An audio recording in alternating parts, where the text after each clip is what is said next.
Welcome everybody to my channel, Mr. Orange, and today we're going to be discussing um, how can a organization infiltrate law enforcement, and then also how in military within their ranks. So I first took notice on this particular subject when I went through boot camp. A majority of the actual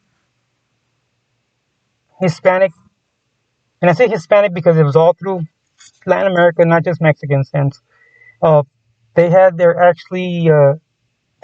neighborhoods tattooed on their body, and how were they able to actually get into the actual service from that. And then also, when I worked at certain ports, I actually ran into worked alongside, I guess, uh, a few members of motorcycle clubs, and these particular motorcycle clubs um, participated in illegal activity. And I never saw any of them with their colors on, leaving work or showing up to work. So, when you get to know people, they open up and they'll tell you, what they did that weekend, or if they went for a ride or something. And well, basically, um, if you're not conducting yourself in an illegal manner with your club or your organization, it's not against the law. So basically, it's not against the law to be a gang member,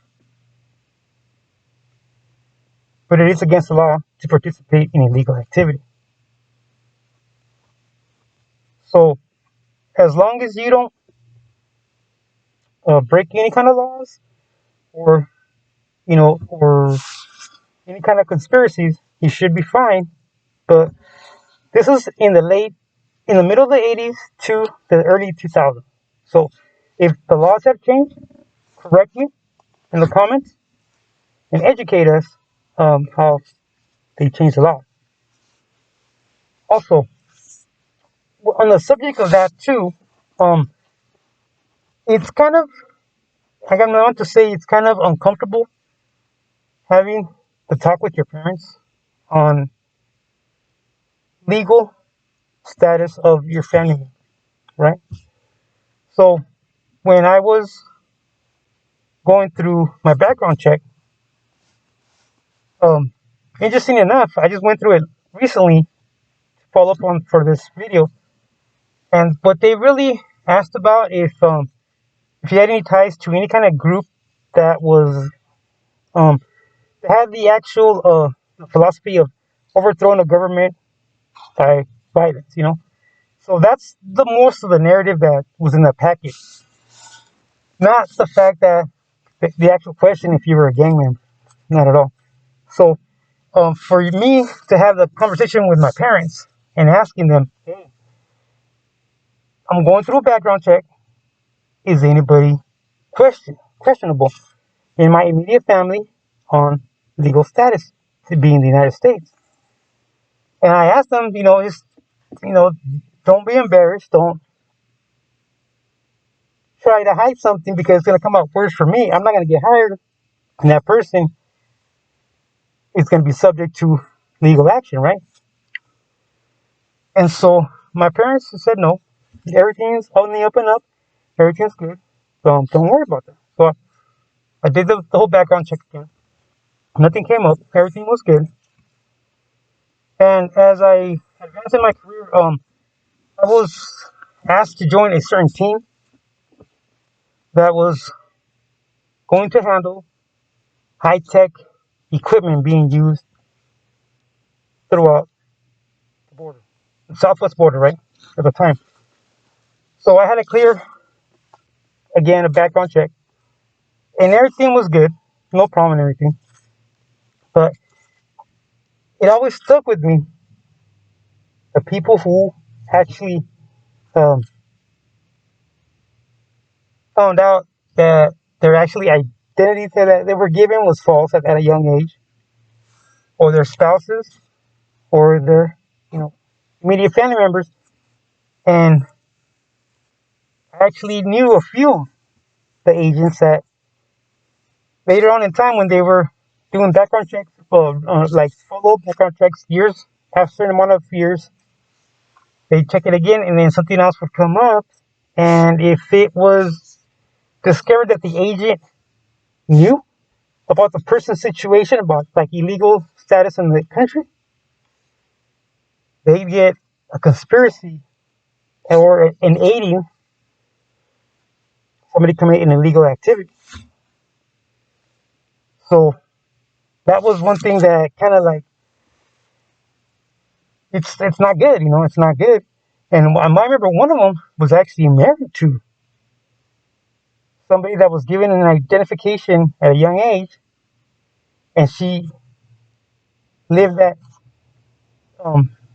with that name, that information throughout her childhood and her adulthood, and now she marries a border patrol agent. And the background check, she wasn't really who she said she was, and she stated that she did not know. And I kind of believe her because the fact that she brought up an interesting